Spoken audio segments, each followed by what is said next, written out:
आणि आता बातमी तुमच्यासाठी महत्त्वाची। तुम्ही घरामध्ये हॉटेलमध्ये चवीचं नॉनव्हेज खाणाऱ्यांसाठी अत्यंत महत्त्वाची बातमी।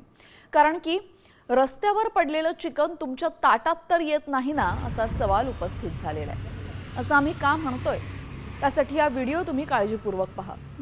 एका चिकन विक्रेत्याचा हा धक्कादायक व्हिडिओ समोर आलाय। रस्त्यात पडलेलं माती आणि कचऱ्यानं माखलेलं चिकन हा विक्रेता पुन्हा गोळा करून विक्रीसाठी नेतोय।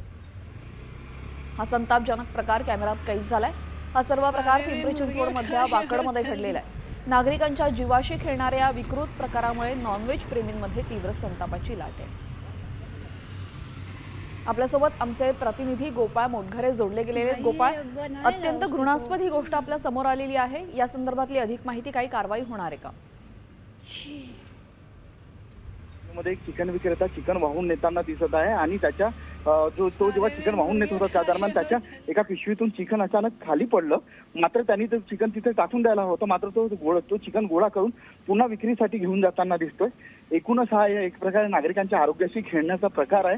आता या संदर्भात अन्न व औषध प्रशासन किंवा त्या भागातला स्थानिक पोलीस जे आहेत, पोलीस स्टेशन, ते ह्या दुचाकीवर जो चिकन वाहून नेत होता त्याचा शोध घेऊन त्याच्यावर काही कारवाई करतात का, याकडे सगळ्यांचं लक्ष लागून आहे। जी, धन्यवाद आपण दिलेल्या माहितीबद्दल। आपण पाहतोय रस्त्यावरचं चिकन थेट हॉटेलमध्ये किंवा तुमच्या घरी तर पोहोचत नाही ना, या संदर्भात आता काळजी घेणं महत्त्वाचं ठरेल।